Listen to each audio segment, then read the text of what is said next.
6.6, the fundamental theorem of calculus and definite integrals.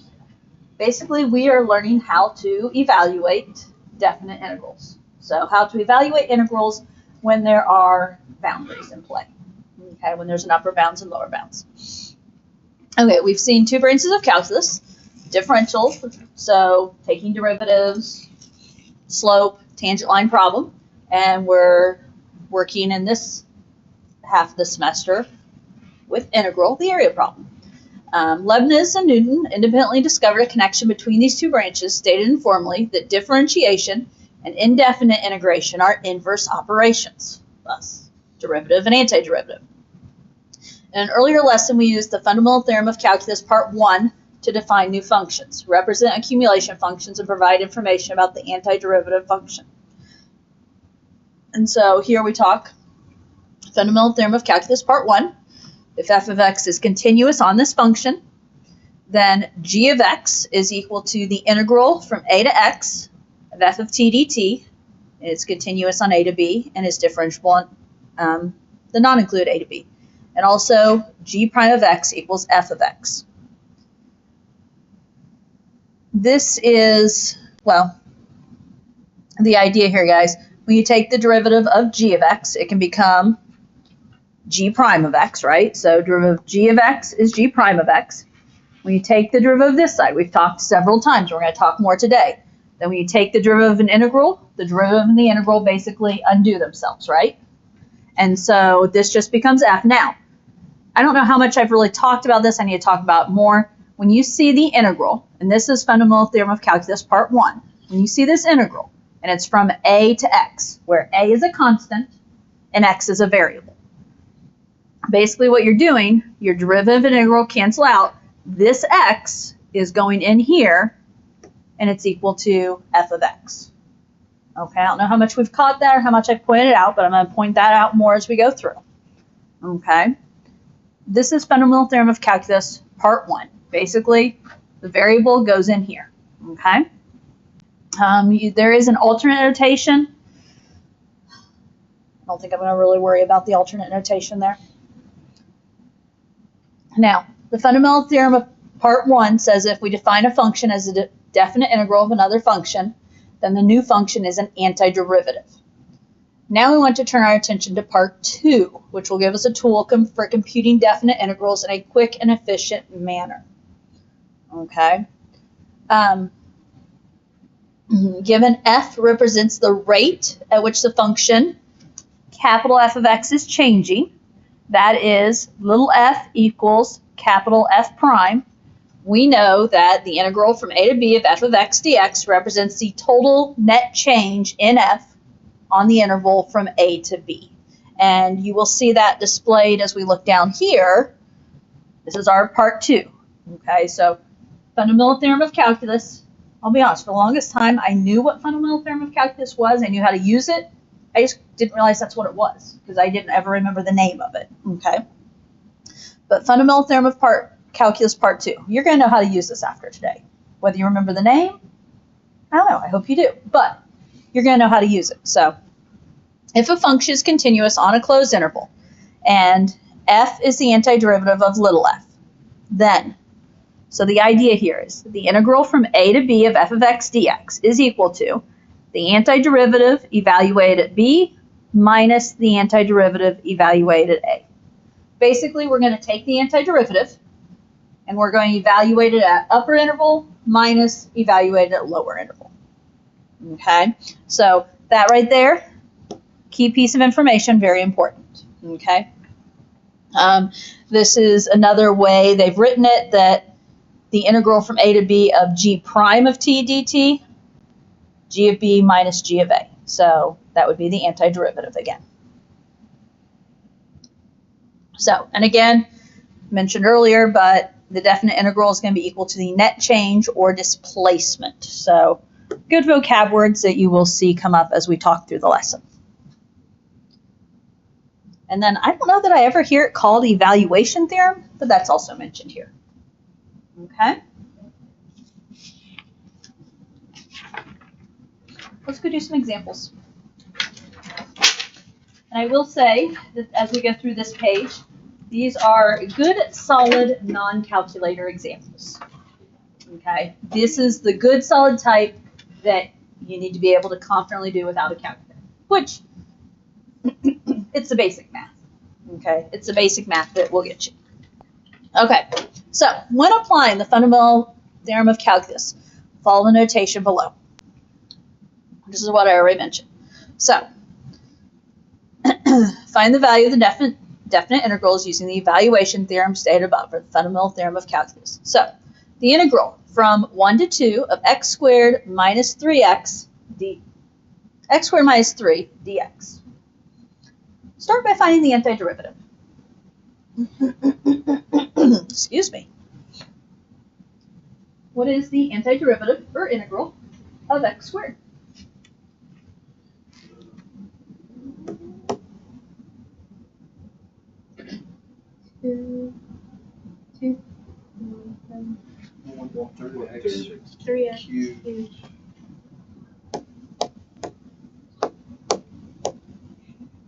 Minus, what's the integral of 3? 3x. And then we use this bar, and it's going to be evaluated from 1 to 2. Okay, there is proper integration notation. Are we okay with that integral after a moment of thought? Add 1 to the power, divide by the new power, right? You could also write that as x cubed over 3. Now, so we have taken our integral. Because we have boundaries, we don't put the plus c. Okay, you'll notice instead of putting plus c, I put this evaluation bar with 1 to 2. We start by plugging in the upper boundary, and then we're going to plug in the lower boundary, and we're going to subtract. So I'm going to kind of write it out the first time through. So we're going to plug in 2 first. So we're going to have 1/3 times 2 cubed minus 3 times 2. There we have plugged in the upper boundary. I'll come back and do the math here in a moment. Minus, and then you plug in the lower boundary. So 1/3 times 1 cubed minus 3 times 1. Well, yes, our calculator could do this. This would be a non-calculator type problem. Okay. So 2 cubed, 1/3 of that, 8/3, minus 3 times 2 is 6. And there's different people will do this different ways once we get into it. So you will have to do u eventually. Minus my other parentheses. 1/3 times 1 cubed is 1/3 minus 3 times 1. 3.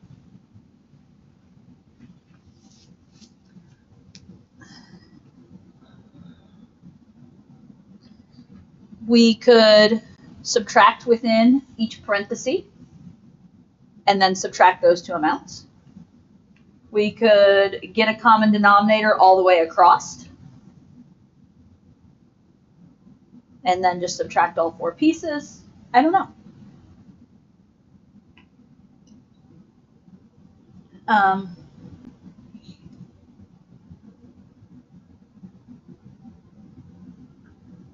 You could also kind of, oh, I know what, I'm realizing what I did. You can also, I tend to put like fractions with fractions, whole numbers with whole numbers. As in, I will look and see, okay, like what is 8/3 minus 1/3, and what is -6 minus -3. And then I'm just doing one fraction in the end. As in, is there one right way to get to your final answer? No. Just do something right. Okay, make it legit. So I think, and I don't know that you guys would do that though. I know what I did in my notes now that I look at it is I looked and said 8/3 minus 1/3. Well, 8/3 minus 1/3 is going to be 7/3. And then -6 minus -3. -6 minus -3 is going to be -3. So then I'm doing 7/3 minus 3. At that point, my brain goes to 7/3 minus 9/3, which is negative 2/3. Did you get there some way or another?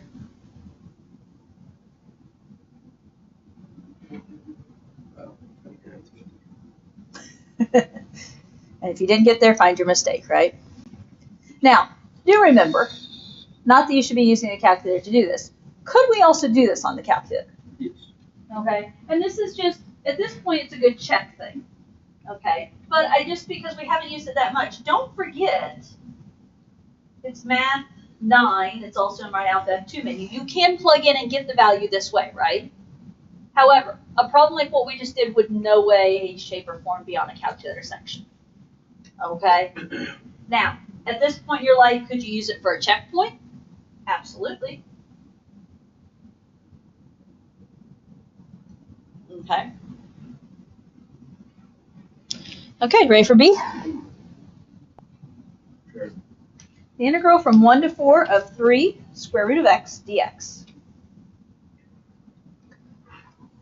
Well, before we integrate this, what should we think about? X to 1/2. Now, something else that I don't know if it makes things easier or harder. That 3, does it have to be right there?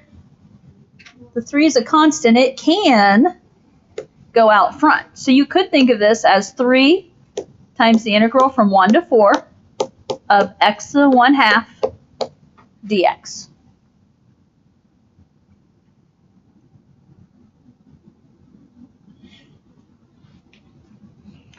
And so if I do that, I've got 3 times, what's the integral of x to the 1/2?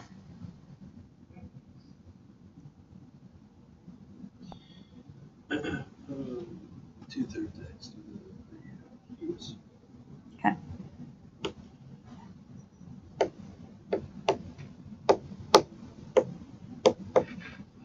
Now, and then evaluated from 1 to 4, depending on the scenario.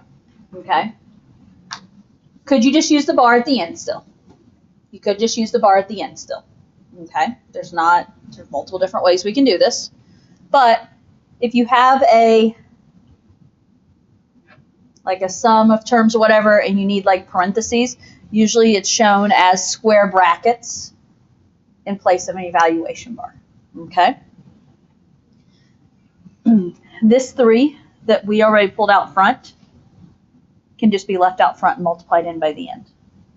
You don't have to use that in the evaluation tool. Okay. 2/3 could be factored out as well. And that will actually make the math easier if you pull the constant of 2/3 out front. Does that make sense? Okay. So you could, if you wanted to, you don't have to, you could say, okay, that this is, I'm going to rewrite over here, the 3 times the 2/3 out front, and then the x to the 3/2 evaluated from 1 to 4. Okay? I'm giving you options here. What do we know about 3 times 2/3? Huh? 2. So I'm going to have 2 out front. X to the 3/2, so it's going to be 4 to the 3/2 minus 1 to the 3/2. Well, you're not supposed to pick up the calculator at this point. What do you remember about 4 to the 3/2? I just gave it away somewhat, but the 4 goes under a radical. I like cube root of, square root of 4 cubes. So you can do the square root of 4 and then cube that. Yep. And then On the inside of the square root of that. either or. Okay. No, shoot. There.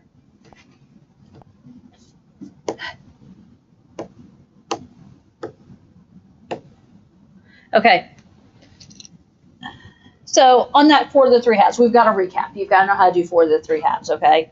The denominator tells you the root, so it's a square root. The numerator tells you the power. You can do them in either order.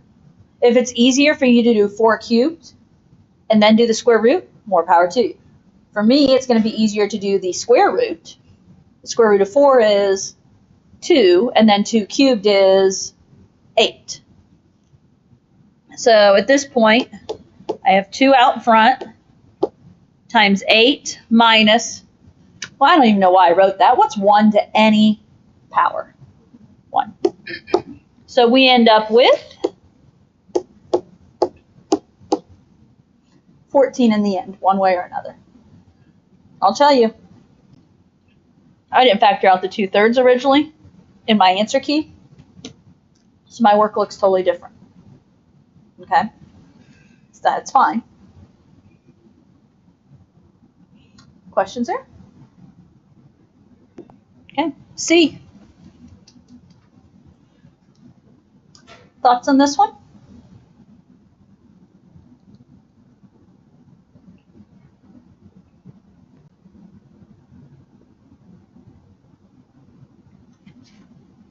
You multiply like the square first, like do 2x minus 1 times 2x. It's probably the easiest route. You could integrate it as a power, but then you're doing that guess and check with the chain rule type stuff that we did yesterday. So I would say FOIL this out first before you integrate. Okay, that is more of the go-to method. So I'm going to rewrite this integral as the integral from -1 to 1 of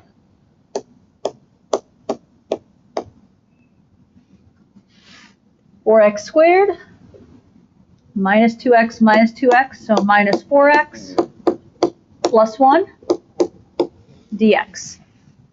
That, in my opinion, is your easier way to integrate. Not that you have to do it that way. Okay. What is the integral or antiderivative of 4x²? 4/3 x cubed. Okay. 4/3 x cubed minus integral of 4x, 2x squared, plus the integral of 1, x. Evaluated from -1 to 1.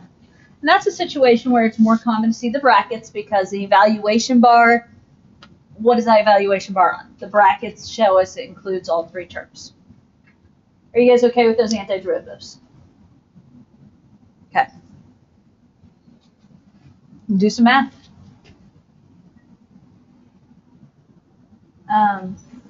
If we plug in 1, what are the pieces when I plug in 1?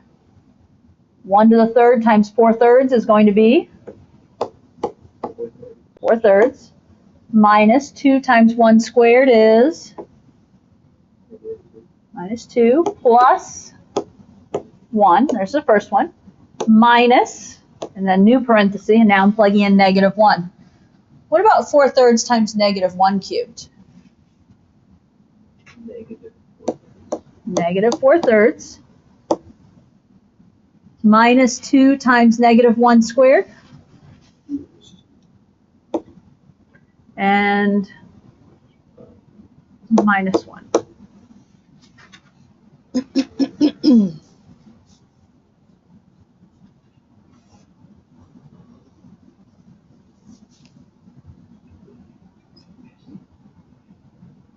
So in this one, I did my first parenthesis and my second parenthesis and came up with an answer here. I don't know. Are you guys just meeting me in the end, or do you want me to lead you? Oh,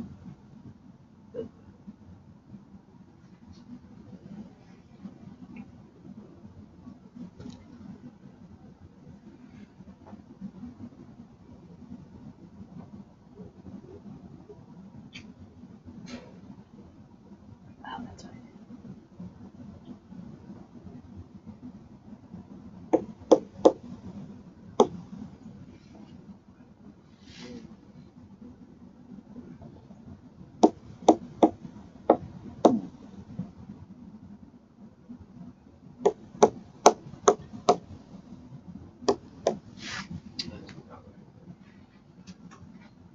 It is what I got. And my answer key agrees with me. How'd you do yours? I said I was going to try and, What's the answer? 14 thirds. Oh, I got 16/6. You got 14 thirds. 16/6, no, would be 8 thirds. That's what I got. I got 8 thirds. I did a common denominator for each half, and that's a half. So that's essentially what I did. I just didn't show it. So you should have 1/3 on the first one and negative 13 thirds on the second one. 6. Huh? I made the common denominator 6. Why did you do that? Oh, it's because 4 times 2 is 8, not 2. Hang on. Okay. So options I see, on that first half, I could say 4 thirds minus 6 thirds plus 3 thirds. Okay. And I don't know if you want to go to the route of all fractions. 4 minus 6 is negative 2 plus 3. And there's your 1/3. That's the first half. Over here, negative 4 thirds minus 6 thirds minus 3 thirds. So then it's negative 10 thirds. There's your negative 13 thirds. Or here's an option, guys. What about 4 thirds minus 2 plus 1? And then if I continue here, it's plus 4 thirds plus 2 and plus 1. I could just, 4 thirds and 4 thirds is 8 thirds. Negative 2 plus 2 cancel, plus 2. So then 8 thirds plus 6 thirds is 14 thirds. You have to take the top over minus the bottom. Yes. Yeah. Did you do bottom minus top? I got the negative. Okay. Yes, it has to be upper minus lower. That is part of the definition. I got 28 over 6. 28 over 6 would be 14 thirds. Oh, sweet. I didn't think about those two. They're both even. I still don't understand why you went with sixth, but Wait, 28 divided by, no, because What? 28 divided by 2 is 14. 6 divided by 2 is 3. Turn into 14 plus thirds. because that's positive. Is that positive? for some reason 2 couldn't have the denominator of 3. Yeah. Okay. Fair enough. Finally. You don't have an explanation for why it couldn't. It just couldn't in your Just head. couldn't. I got it. Okay. Mistake found? Yeah. Okay. Now, this is, you have to be able to do this stuff by hand, guys. It's the basic math, right? Okay. I gotta get rid of some of my extra scratch work here. And obviously there's not just one way to do this. You have to find what works for you. Do you want to put all those whole numbers together, put the fractions together? You want to get one big common denominator? What do you want to do? Okay, you ready for D? Let's throw in some trig. The integral from 0 to pi of sine x plus 1.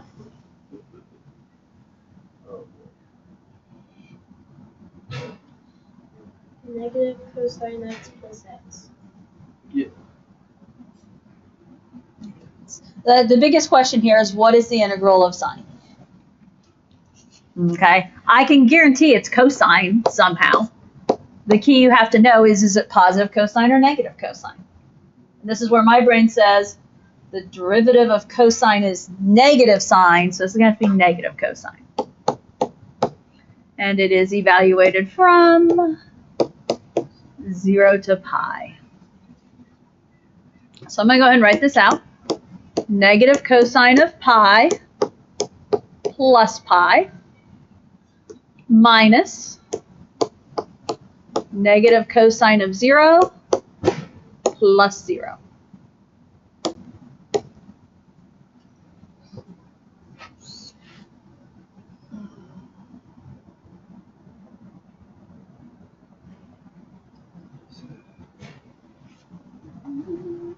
How are you figuring out the cosine of pi and the cosine of 0?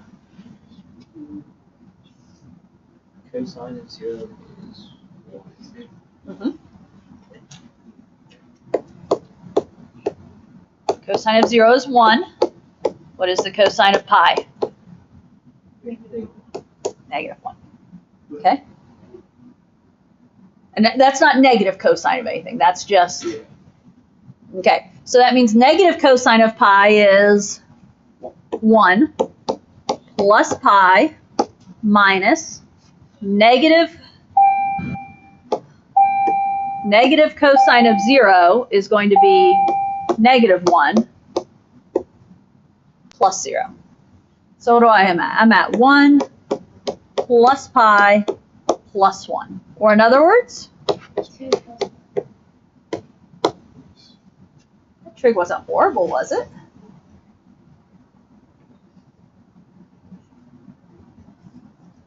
Okay, E.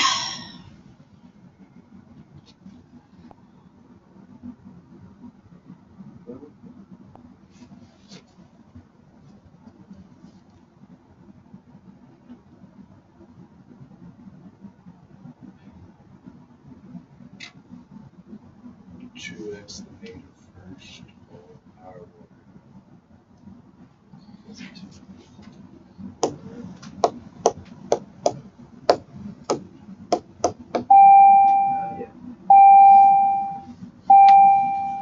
Still kind of ugly though.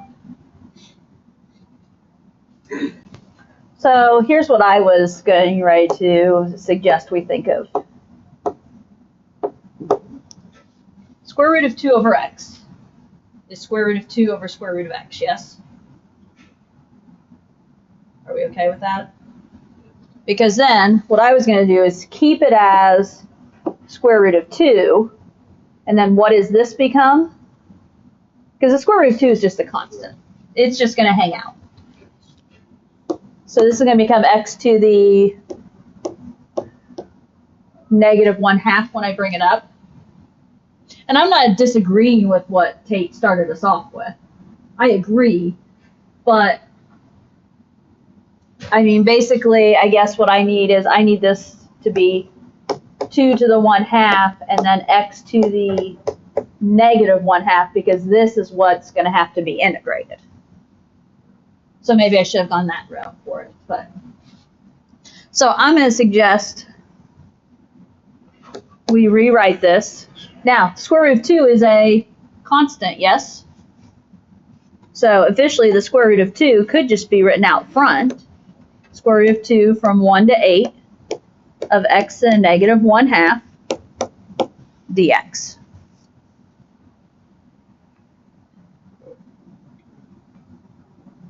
Or the square root of 2 can be inside. You just, you don't worry about integrating it is the key. Square root of 2 just carries down. It's a constant out front. What about the integral of x to the negative 1/2? 2x to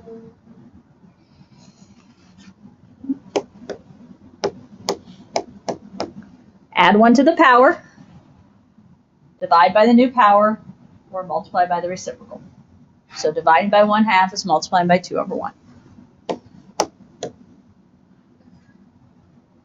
Now, if it's okay with you guys, square root of 2 is already out front as a constant. 2 is also a constant, yes? So I'm going to say this is 2 square root of 2 out front. And then I'm plugging in 8 and 1. Could 2 square root of 2 just turn into 2? It's not equivalent to 2. No. Square root of 2 times square root of 2. X to the 1/2. What is x to the 1/2? Oh, sorry. Yeah. So this is really what? Square root of 8 minus square root of 1? 2 square root of 2 minus Okay, so right out front we have 2 square root of 2. Square root of 8 can simplify, yes, because there's a perfect square of 4 in there. Perfect square of 4 becomes a 2 out front, so that's 2 square root of 2 minus, what is the square root of 1? 1. Drives me insane when high-level students leave it as square root of 1, but I see it all the time. So, now, possibly leave it like that. I have it distributed, which E minus 2 square root of 2. now, are we okay with the 8? Because the whole numbers 2 times 2 are 4, and a square root of 2 times square root of 2 is another 2 times 4 you had, which was 8. Okay. What about F?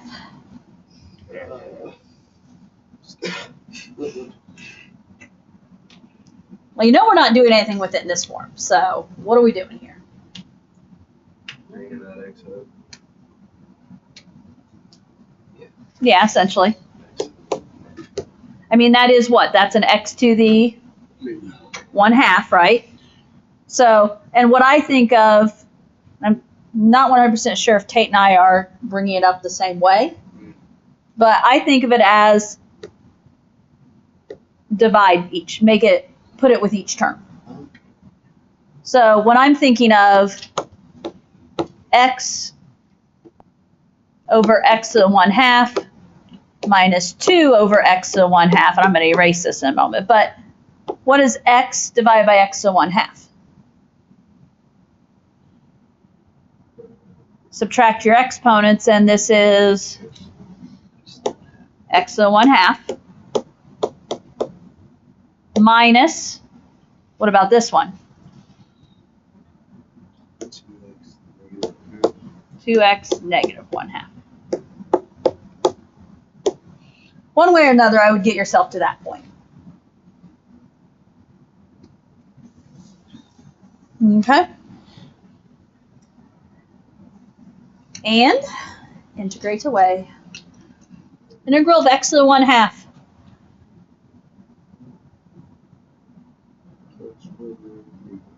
Two-thirds X. 2/3 x to the 3/2. Yes? Add 1 to the power, divide by a new power. I'm going to write minus. That's the sign that's already there. Add 1 to the new power.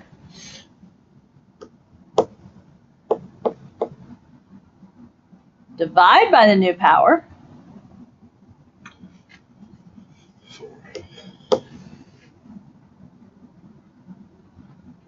It's 4x to the 1/2. Evaluated from 1 to 4. Now, these constants can't be pulled out front necessarily this time. Okay, because we don't have just one constant on the whole thing. So,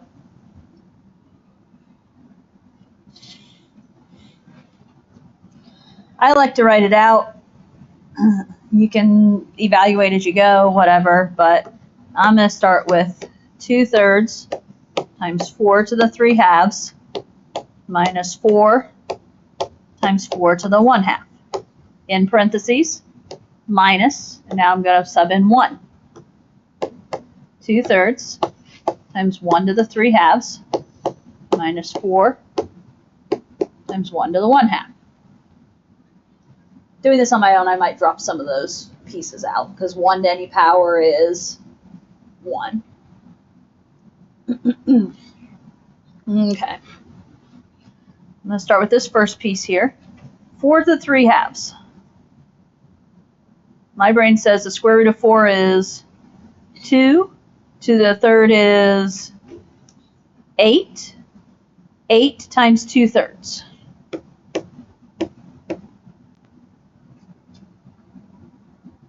So I just wrote 16/3 there. Or are you guys doing this on your own? That's fine. I will quit talking out loud for a moment.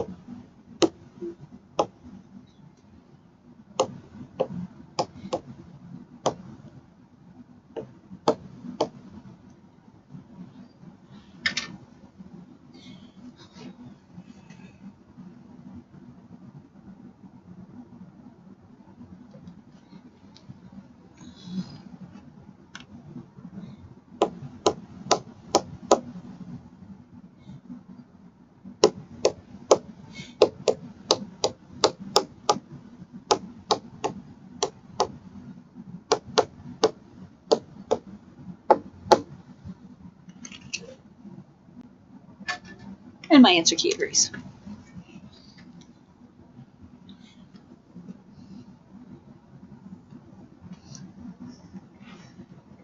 I can show you all the different ways that I can come up with to do it, but really it just comes down, you have to figure out what works best for your brain, right? And I'm more than happy to troubleshoot you and find where you go wrong. That page took us a while.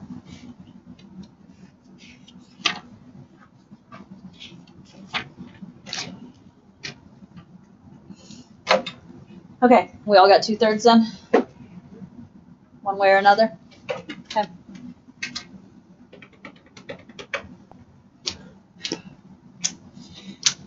Okay, moving on a little bit as we look at some of the other related application. So we talked about, when we defined this, we talked about net change. Okay, so we're going to talk about some total change, some of these concepts, you know, and put them in words, real words here. So total change concepts and explain an integral in real world terms. If f of t represents the rate at which your 401k changes in value over the month of January, units of f of t, dt, and f of t dt, that's what we're going to work to fill in the blanks. And then we're also going to look and talk about what the integral from 1 to 31 of f of t dt represents in terms of total change here. Okay? Now, when we look, and I guess, excuse me, gosh.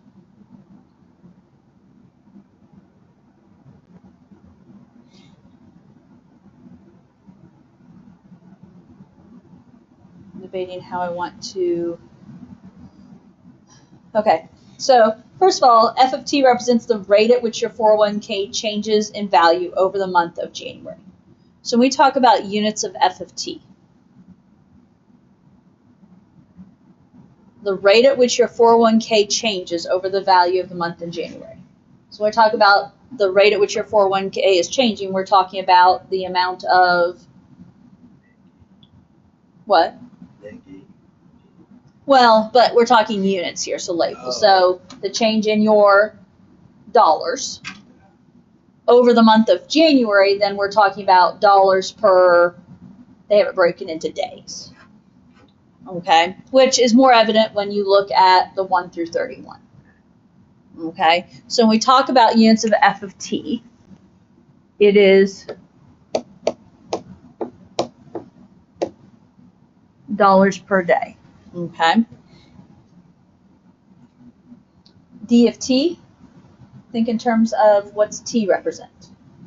T is going to represent time, which in this case, what is our unit of time? Day. Okay. F of t dt is technically going to be when you multiply those two together, right? And so when you multiply dollars per day times day, no, it'd just be dollars because the days would cancel. as opposed to dollars per day per day. Okay. Now, so what's the integral from 1 of f of t dt from 1 to 31 represent? That 1 to 31 is representing all the days in the month of January, right?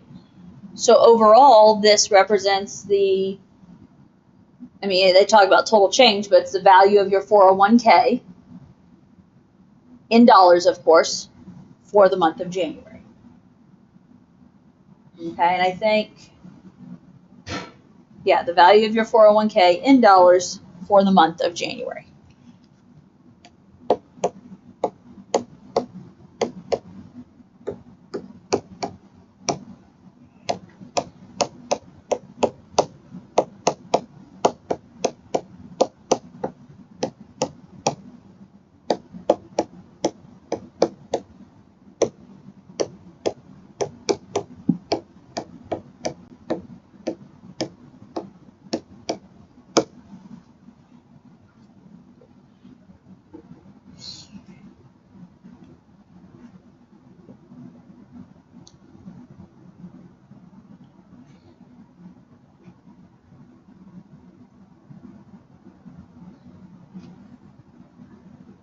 Okay. Excuse me. Okay, let's ready for B. If R of t represents the rate at which your pizza changes temperature in a 475 degree Fahrenheit pizza oven 5 minutes after the pizza had been placed in the oven to cook, how do we explain the integral from 5 to 20 of R of t dt? Excuse me.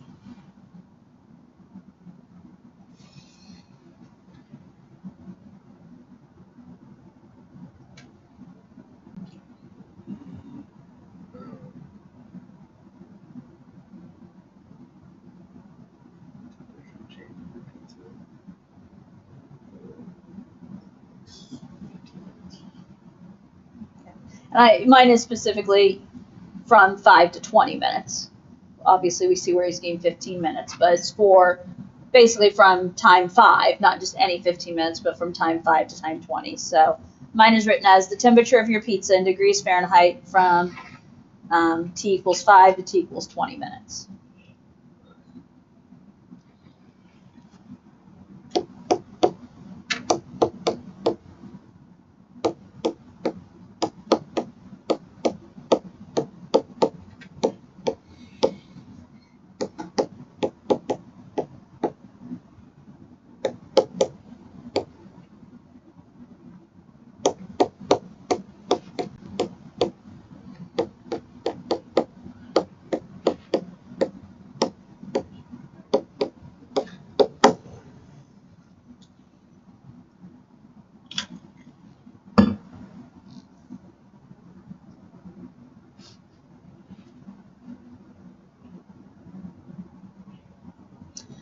Okay, ready for C?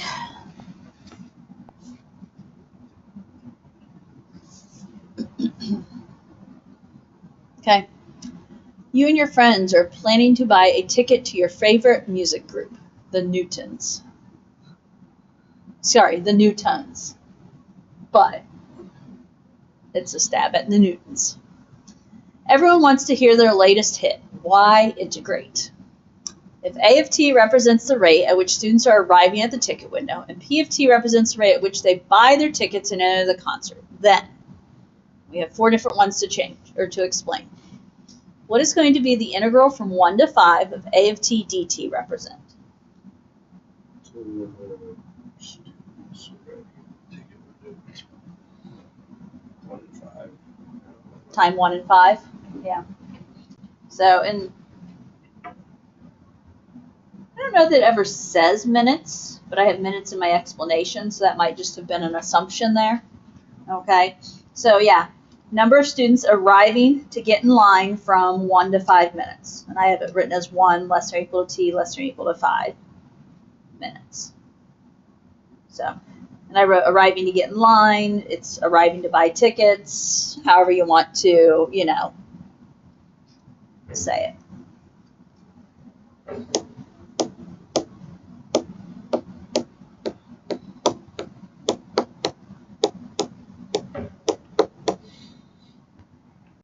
number of students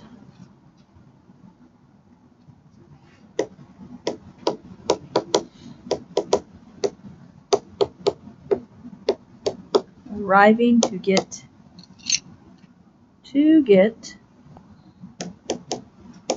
in line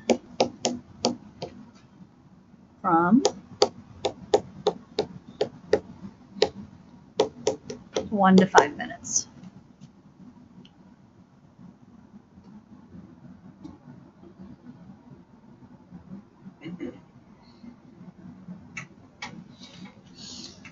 What's the integral from 1 to 5 P of t dt represent?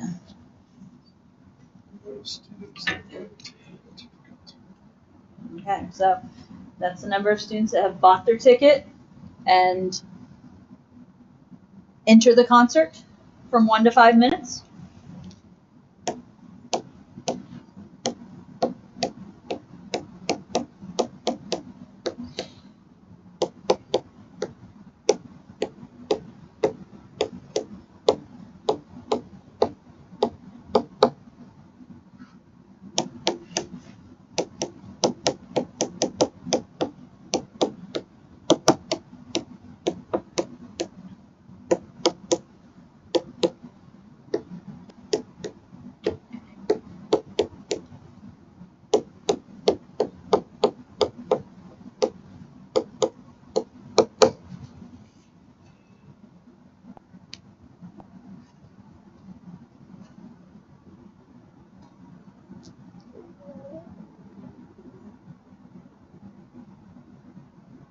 Okay, have you started thinking about 3?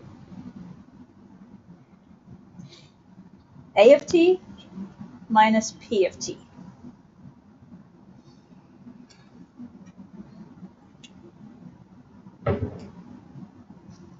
You're subtracting A of t, the rate at which students are arriving at the ticket window, and P of t, the rate at which they buy their tickets and enter the concert.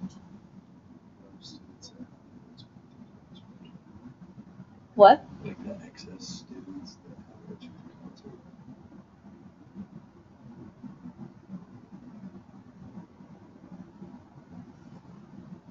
Kind of.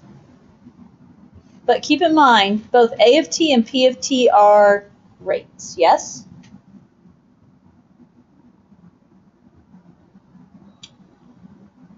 And so A of t, you've got so many students that are arriving in the ticket window, so they are the students that are in line, right? P of t is the rate at which they buy their tickets and enter the concert. So when they're in line waiting for the ticket? The people who get it, the people waiting are still waiting in line after 5 minutes. Well, 3 doesn't have to do with the time. Yeah, so So it would be the number of students waiting in line to get their ticket. Kind of. It's that rate. And so what's the line doing along the way here? The rate It might be decreasing at times. but it also could be increasing. It could also be increasing time, right? Because it just kind of depends. How many the rate at which the line gets longer. Yeah, basically it's the Nice. whether the line is shrinking or growing or shrinking, okay? So it's the idea, because you're subtracting these two rates. You've got students walking up to get in line, and you've got students that are leaving line to head into the concert after they buy their ticket. And so when you are subtracting these two rates, it's the rate at which the line is growing or shrinking. Okay? Or I guess we could say the rate at which the line is changing, but growing or shrinking.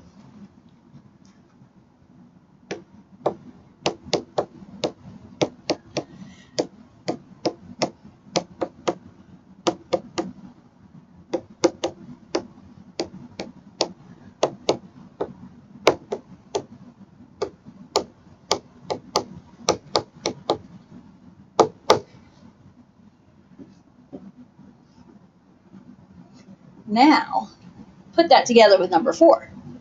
The amount of students still after from time T. Yeah. Okay, so because it's the integral from 1 to 5 of A to t minus pt, so it's the total change here, so it is the length of the line in students from between 1 and 5 minutes.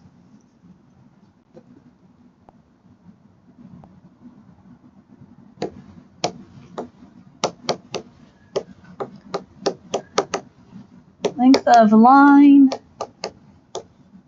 in students.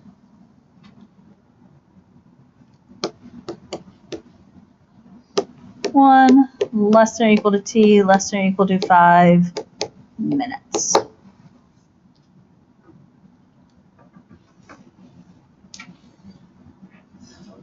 Let's look at D real quick, see if we can squeeze our way through it. Recall that velocity, v of t, represents your velocity where the positive direction is to the right. Velocity is the rate at which blank is changing. What's velocity the derivative of?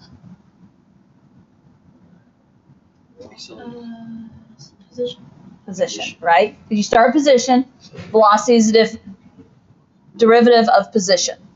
So it's the rate at which position is changing, because velocity is the rate for position. Okay. The integral from 5 to 50 of v of t dt represents the total change in, well, velocity is a rate at which position is changing. This is the total change in position on what interval? 5 to 50. Position on from 5 to 50. I guess I have units here, which has a special name in math called, I'm going to use the word displacement. We could also talk about it being net change, but displacement is the common calc word you're going to hear. So displacement or net change. We've talked a little bit about displacement before. Okay. And likewise, a of t, acceleration, is the rate at which what is changing? What's it the derivative of? Velocity.